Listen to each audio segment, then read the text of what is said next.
கொள்கைகள் மாற வேண்டும், எங்களுடைய திட்டங்கள் மாற வேண்டும், நாம் படைக்கப்பட்ட நோக்கத்தை உணர வேண்டும். அதற்காக வேண்டி நாம் தயாராக வேண்டும். உலகத்திலே எதை வேண்டுமானாலும் செய்யலாம். ஒரு மனிதன் பெரும் பட்டதாரியாக நினைக்கிறான், மாஷா அல்லாஹ் தாராளமாக மாறலாம், இஸ்லாத்தில் அனுமதி இருக்கிறது. ஆனால் அந்த பட்டத்தை எடுப்பதற்காக வேண்டி தொழுகைகளை கலாவாக்குவது குற்றம், அந்த பட்டத்தை எடுப்பதற்காக வேண்டி வட்டியோடு சம்பந்தப்படுவது குற்றம், அந்த தொழிலை செய்வதற்காக வேண்டி ஹராத்திலே கையை வைப்பது குற்றம்.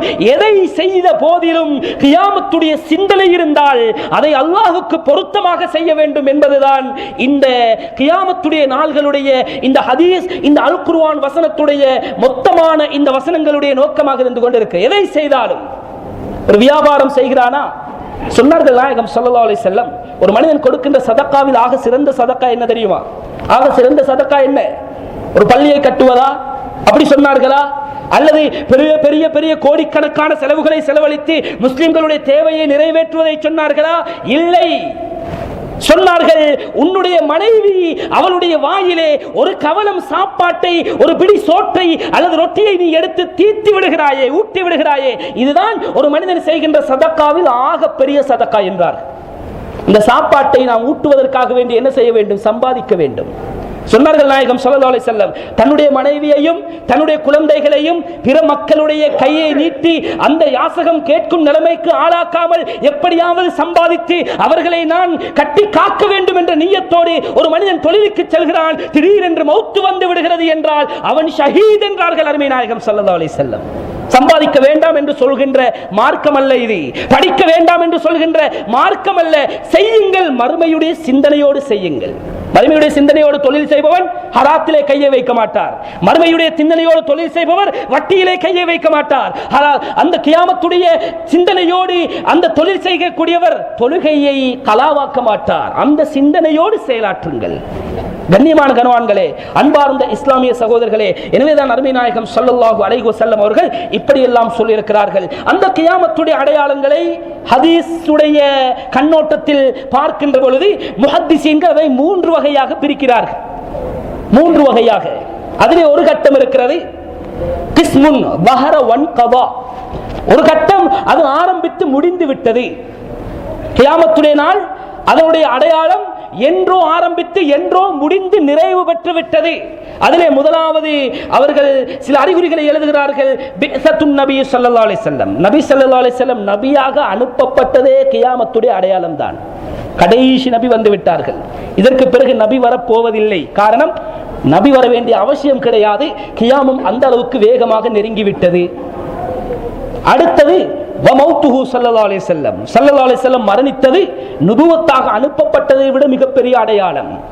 ஸல்லல்லாஹு அலைஹி வஸல்லம் வந்தார்கள், இந்த உலகத்திலே வாழ்ந்தார்கள், மக்களுக்கு வழிகாட்டினார்கள், உலகத்தை விட்டு பிரிந்து விட்டார்கள். இன்னா லில்லாஹி வ இன்னா இலைஹி ராஜிஊன். நபி இல்லாத உலகத்திலே வாழப் போகிறோம். ஏன்? காரணம், நபி வர வேண்டிய அவசியம் கிடையாது. கியாமம் நெருங்கிவிட்டது. இதுவும் கியாமத்துடைய அடையாளம், நடந்து முடிந்த அடையாளங்கள். ஒன்ஷிகாக்குல் கமர், ஆரம்பத்திலே சொன்ன மாதிரி அந்த சந்திரன் பிளந்து முடிந்து விட்டது. அதுவும் இந்த உலகத்திலே நடந்து முடிந்து விட்டது. வஹுரூஜு கத்தாபீன தஜ்ஜாலீன் குல்லும் மின்ஹும் யத்இ நுபுவா. உலகத்திலே நுபுவத்தை வாதித்த எத்தனையோ பேர் தோன்றி மறைந்து விட்டார்கள். கடைசி காலத்திலே சில பேர் வருவார்கள். அல்லாஹ் எனக்கு வகை அனுப்பினான், நானும் அல்லாஹ்வால் அனுப்பப்பட்ட நபி. முஸைலமத்துல் கذாப், இது போன்ற எத்தனையோ பல மோசக்காரர்கள், பல பொய்யர்கள் நபி என்று வாதிட்டு மிர்சா குலாம் காதியானி வரைக்கும் எத்தனை நூற்றுக்கணக்கான பேர் வந்தார்களோ, இதுவும் கியாமத்துடைய அடையாளங்கள் தான். விரும்பியவர்கள் எல்லாம் நான் அல்லாஹ்வால் அனுப்பப்பட்ட தீர்க்கதரிசி என்று வாதிடுவார்கள். இது கியாமத்துடைய அடையாளம். இதுவெல்லாம் வந்து முடிந்து விட்டது. கண்ணியமான கனவான்களே, அன்பார்ந்த இஸ்லாமிய சகோதரர்களே, இதுவெல்லாம் கியாமத்துடைய அடையாளங்களில் முதலாவது பகுதி. இன்னும் ஒரு பகுதி இருக்கிறது, கிஸ்முல் வஹர வலம் யன்கதி. அது தோன்றிக் கொண்டிருக்கிறது, அது முடியாது. ஸல்லல்லாஹு அலைஹி வஸல்லம் சில ஃபித்னாக்களை சுட்டிக்காட்டி இருக்கிறார். இன்ன அமைப்புகள் அம்சங்கள் உலகத்திலே நடந்தால், இன்ன பாவங்கள் பஞ்சமா பாதகங்கள் பூமியிலே நடந்தால் இது கியாமத்துக்கு அடையாளம் என்று எத்துணை அறிகுறிகள் அடையாளங்களை சொல்லி இருக்கிறார்களோ, அத்துணை அறிகுறிகளும் அடையாளங்களும் நடந்து கொண்டிருக்கும். முடியாது. உதாரணமாக ஜினா தலை விரித்து ஆடும் என்றார்கள். முடியுமா? முடியாது. மாற்றமாக அது அதிகரித்துக் கொண்டே போகும். அதிகரித்துக் கொண்டே போகும். எதுவரைக்கும் என்றால், ஒரு ஆண் வருவான், ஒரு பெண்ணை அழைப்பான், மக்கள் பாதையோரங்களிலே வந்து போய் கொண்டிருப்பார்கள். புகாரி முஸ்லிமுடைய ஹதீஸ். அந்த பாதையோரத்திலே அந்த பெண்ணை அப்படியே போட்டு அங்கே ஜினாவை செய்வான். அங்கே வருகின்ற போகின்ற யாராவது வந்து அவர்களை தட்டி கொஞ்சம் ஒதுக்குப்புறமாக போகக்கூடாதா என்று சொன்னால், இந்த காலத்தில் உமர் அபூபக்கருடைய அந்தஸ்திலே அவர்கள் இருப்பார்கள் என்றார்கள். அந்த அளவுக்கு மலிந்துவிடும். அந்த மாதிரியான ஒரு காலத்தை நோக்கிதான் நாம் சென்று கொண்டிருக்கிறோம். உதாரணமாக இப்படி சில அறிகுறிகள் இருக்கிறது. அது ஆரம்பித்தால் முடியாது, மாற்றமாக அது அதிகரித்துக் கொண்டே செல்லும். அப்படியான சில அறிகுறிகள் அருமை நாயகம் ஸல்லல்லாஹு அலைஹி வஸல்லம் அவர்களுடைய நுபுவத்துடைய அடையாளங்களில், அவர்கள் காட்டிய அற்புதங்களில் இந்த காலத்து மக்களுக்கு காட்டிய அற்புதம் தான் அந்த காலத்து மக்கள் பார்க்கும் சில அற்புதங்களை காட்டினார்கள். அதிலே ஒன்றுதான் சந்திரன் பிளந்தது. அதிலே ஒன்றுதான் அப்படியே வேரூன்றி உயிரோடு இருந்த மரம், அப்படியே முளைத்துக் கொண்டிருந்த மரம், அந்த மரத்தை பார்த்து அழைத்தார்கள். அப்படியே கோடு கிழித்த மாதிரி ஸல்லல்லாஹு அலைஹி வஸல்லம் அவர்களுடைய காலடிக்கு வேரோடு வந்து நின்றது. இறந்த சில பிராணிகளை உயிர்ப்பித்து காட்டினார்கள். இன்னும் இன்னொரு பல அற்புதங்கள் அன்றைய காலத்து மக்களுக்கு காட்டியவர்கள் இந்த காலத்து மக்களுக்கும் காட்ட வேண்டும். ஏன் நபி வரமாட்டார்கள்? ஸல்லல்லாஹு அலைஹி வஸல்லம் அந்த காலத்திலே இந்த காலத்திலே இப்படி எல்லாம் நடக்கும் என்று சொன்னார்களே, அது அவர்கள் எங்களுக்கு காண்பித்த மிகப்பெரிய அற்புதம். அதிலே ஆக விசேஷமான சில விடயங்களை அருமை நாயகம் ஸல்லல்லாஹு அலைஹி வஸல்லம் அவர்கள் சொல்லி இருக்கிறார். ஹுதைஃபா ரலியல்லாஹு தஆலா அன்ஹு அவர்கள் ரிவாயத் செய்கிறார்கள். நாயகம் ஸல்லல்லாஹு அலைஹி வஸல்லம் அவர்கள் சொன்னார்கள், லா தகூமு ஸாஅத்து ஹத்தா யகூன அஸ்அதன் நாஸ் பித்துன்யா லுகா இப்னு லுகா ரவாஹு திர்மிதி. உலகத்திலே தலைவர்களாக, முஸ்லிம்களுக்கு இஸ்லாமியர்களுக்கு தலைவர்களாக, மக்களால் போற்றப்படக்கூடியவர்களாக, இவர்களுக்குத்தான் துனியாவிலே பெரிய பாக்கியம் அல்லவா என்று மக்கள் மூக்கிலே விரல் வைத்து ஆச்சரியத்தோடு பார்ப்பவர்களாக வருகின்ற தலைவர்கள் இருக்கிறார்களே, லுக்கா இப்னு லுக்கால்களாக இருப்பார்கள். லுக்கா என்று சொன்னால் இதற்கு 3 வகையான விளக்கங்களை எழுதுகிறார்கள். ஒன்று, மிகப்பெரிய முட்டாளாக இருப்பான், மிகப்பெரிய முட்டாளாக இருப்பான்.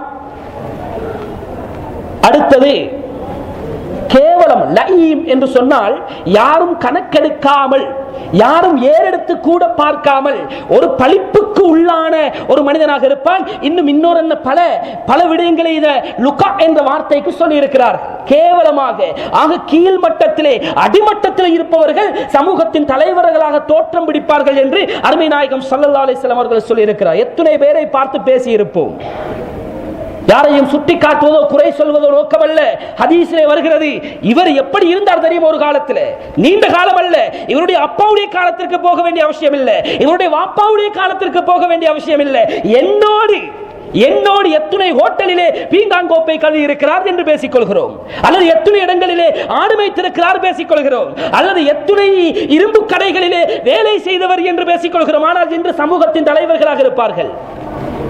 அருமை நாயகம் ஸல்லல்லாஹு அலைஹி வஸல்லம் அழகாக சொன்னார்கள், கண் முன்னால் நடந்து கொண்டிருக்கிறது, இதுவும் கியாமத்துடைய நாளுடைய அறிகுறி. கண்ணியமான கனவான்களே, அன்பார்ந்த இஸ்லாமிய சகோதரர்களே, இன்னும் சொன்னார்கள் அனஸ் ரலியல்லாஹு தஆலா அன்ஹு, அருமை நாயகம் ஸல்லல்லாஹு அலைஹி வஸல்லம் அவர்கள் சொன்னார்கள், லா தகூமு ஸாஅ ஹத்தா யதபாஹ அன்-நாஸ் ஃபில் மஸாஜித். மஸ்ஜிதுகளை கட்டுவதிலே பெருமை அடிக்காத வரைக்கும் கியாமத்து வராது. ஒரு காலம் வரும், அந்த காலத்திலே கட்டுகின்ற மஸ்ஜிதுகளை காட்டி அவர்கள் பெருமை அடைவார்கள். எங்களுடைய ஒரு மஸ்ஜிதை பாருங்கள், எங்களுடைய மஹல்லா பள்ளியை பாருங்கள், எங்களுடைய மஸ்ஜிதை பாருங்கள் என்று.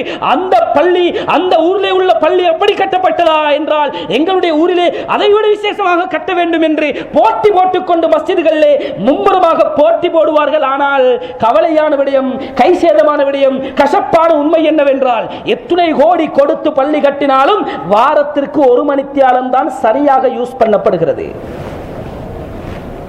5 நேரம் வரக்கூடியவர்களுக்கு உண்டான வசதி அல்ல.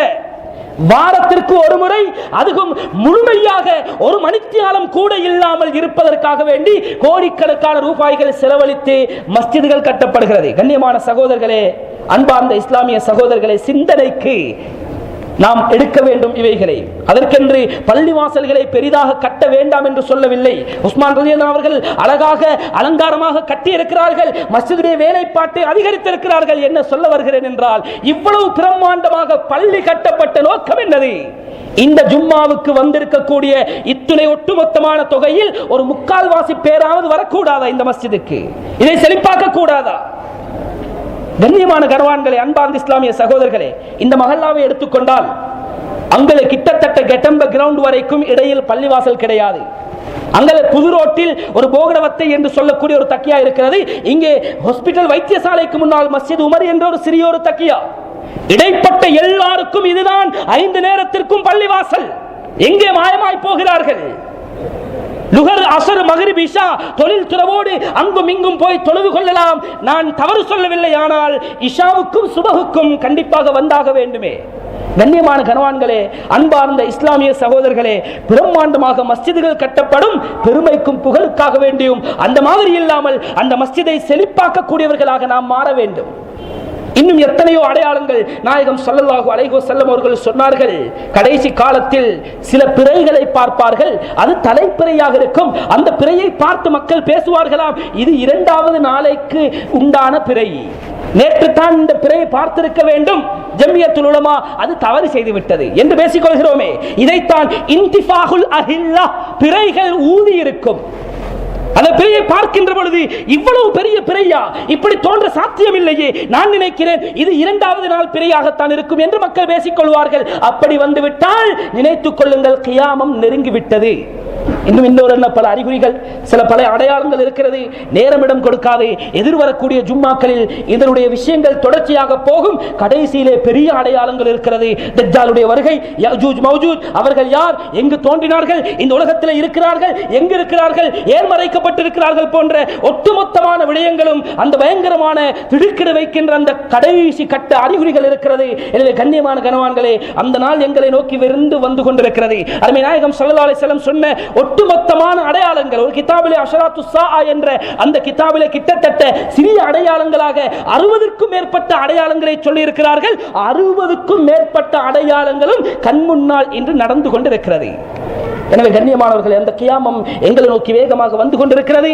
அது வந்து முடிவதற்கு முன்னால் அந்த கியாமத்திற்காக, அந்த நாளைக்காக நாம் தயார் செய்ய வேண்டும். அல்லாஹ் சுப்ஹானஹு வ தஆலா அந்த நல்ல கூட்டத்தில் நம் அனைவர்களையும் ஆக்கி அருள்வானாக. யா அல்லாஹ், எங்களுடைய பாவங்களை மன்னித்து அருள்வாயாக. யா அல்லாஹ், எங்களுக்கு கல்வி போதித்து இந்த நிலைமைக்கு எங்களை உயர்த்திய உஸ்தாத்மார்கள், ஆசிரியர்கள் அனைவர்களுடைய பாவங்களையும் மன்னித்து அருள்வாயாக. எங்களை பெற்று வளர்த்து இந்த நிலைமைக்கு எங்களை ஆளாக்கிய பெற்றோர்களுடைய பாவங்களை மன்னித்து அருள்வாயாக. அந்த பெற்றோர்கள் யாரெல்லாம் கபராளிகளாக இருக்கிறார்களோ நாயனே, அவர்களுடைய கபர்களை சொர்க்க பூந்தோலைகளில் ஒரு பூந்தோலையாக நீ ஆக்கி அருள்வாயாக. கபருடைய சோதனைகள், தண்டனைகள் விட்டு அவர்களை பாதுகாத்து அருள்வாயாக. அவர்களுக்காக நாம் கேட்கின்ற துஆவை எந்த திரையும் இல்லாமல் அங்கீகரிப்பேன் என்று வாக்குறுதி அளித்திருக்கிறாய் ரப்பே. எங்களுடைய துஆக்களை அவர்களுக்காக நீ ஏற்றுக்கொள்வாயாக. அவர்களுடைய பேரிலே கொடுக்கின்ற சதகாக்களை ஏற்றுக்கொள்வாயாக. அந்த பயங்கரமான கியாமத்துடைய நாளைக்கு எங்கள் அனைவர்களையும் தயாரான நிலைமையிலே எங்களை நீ மௌத்தாக்கி அருள்வாயாக. கூட்டம் குடும்பத்தினரோடு அந்த கியாமத்துடைய நாளையிலிருந்து சந்தோஷமாக சுவர்க்கத்திற்குள் நுழையக்கூடிய அந்த பாக்கியத்தை எங்களுக்கு தந்தருள்வாயாக. இந்த உலகத்தை விட்டு பிரிகின்ற பொழுது எங்களுடைய கடைசி முடிவை நல்ல முடிவாக நீ ஆக்கி தந்தருள்வாயாக. இஸ்லாத்தையும் முஸ்லிம்களையும் பாதுகாத்து அருள்வாயாக. இஸ்லாத்திற்கும் முஸ்லிம்களுக்கு மத்தியிலே நீ ஒற்றுமையை நசீபாக்கி அருள்வாயாக. இந்த நாட்டிலே முஸ்லிம்களை தலை நிமிர்ந்து வாழுகின்ற ஒரு சமூகமாக நீ ஆக்கி அருள்வாயாக. கண்ணியமான இந்த உன்னுடைய மார்க்கத்தை ஏற்றிருக்கின்ற இந்த முஸ்லிம்களை எதிரிகளுக்கு முன்னால் தலை குனியக்கூடிய ஒரு கேவலமான நிலைமையை நீ ஏற்படுத்துவது வேண்டும். எங்களை பாதுகாத்து அருள்வாயாக. துஆக்களை கபூலாக்கி கொள்வாயாக. வாஹிரு தஅவானா அல்ஹம்துலில்லாஹி ரப்பில் ஆலமீன். அல்ஹம்துலில்லாஹ் நஹ்மதுஹு வ நஸ்தஈனுஹு வ நஸ்தக்ஃபிருஹு வ நுஅ்மினு பிஹி வ நதவக்கலு அலைஹி வ நஊது பில்லாஹி மின் ஷுரூரி அன்ஃபுஸினா வ மின் ஸய்யிஆத்தி அமாலினா மை யஹ்திஹில்லாஹு ஃபலா முضل லஹு வ மை யுضللஹு ஃபலா ஹாதிய லஹு. அஷ்ஹது அன் லா இலாஹா இல்லல்லாஹு வஹ்தஹு லா ஷரீக லஹு வ அஷ்ஹது அன்ன ஸய்யிதனா முஹம்மதன் அப்துஹு வ ரசூலுஹு. அல்லாஹும்ம ஸல்லி அலா ஸய்யிதினா முஹம்மதின் வ அலா ஆலிஹி வ அஸ்ஹாபிஹி வ அத்பாஇஹி அஜ்மஈன். அம்மா பஅத் ஃபயா அய்யுஹன் நாஸ் ஊஸீக்கும் வ நஃப்ஸி அவ்வலன் பித்தக்வல்லாஹி குல்ல வக்தின் வ மக்கான் வ லா தத்தபிஉ خطوات الشيطان فإنه لكم عدو مبين ومن يطع الله ورسوله فأولئك هم المفلحون. جعلنا الله ممن اتبع حبيب الله صلى الله عليه وسلم. وإذا قرئ القرآن فاستمعوا وأنصتوا لعلكم ترحمون. أعوذ بالله من الشيطان الرجيم. بسم الله الرحمن الرحيم. تبارك الذي بيده الملك وهو على كل شيء قدير. بارك الله لنا ولكم بالقرآن العظيم ونفعنا وإياكم بالآيات والذكر الحكيم. أستغفر الله لي ولكم ولسائر المسلمين من كل ذنب فاستغفروه إنه هو الغفور الرحيم.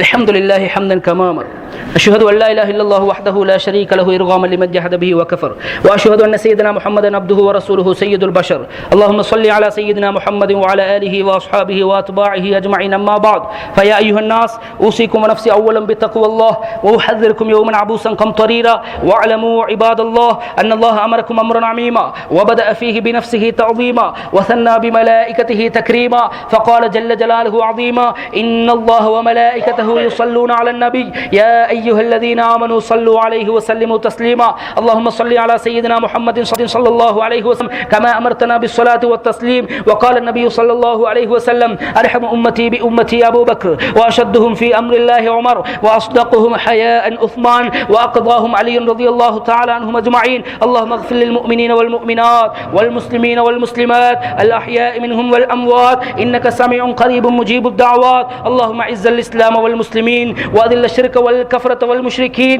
ودمر اليهود والمستعمرين فانصرنا على القوم الكافرين اللهم أجرنا من النار اللهم أجرنا من النار اللهم أجرنا من النار ولا تشوي خلقنا بالنار فإنها بئس الدار وبئس المثوى وبئس القرار ربنا اغفر لنا ولإخواننا الذين سبقونا بالإيمان ولا تجعل في قلوبنا غلا للذين آمنوا ربنا إنك رؤوف رحيم عباد الله إن الله يأمر بالعدل والإحسان وإيتاء ذي القربى وينهى عن الفحشاء والمنكر والبغي يعظكم لعلكم تذكرون اذكروا الله العظيم الجليل الجبار يذكركم واشكروه يزدكم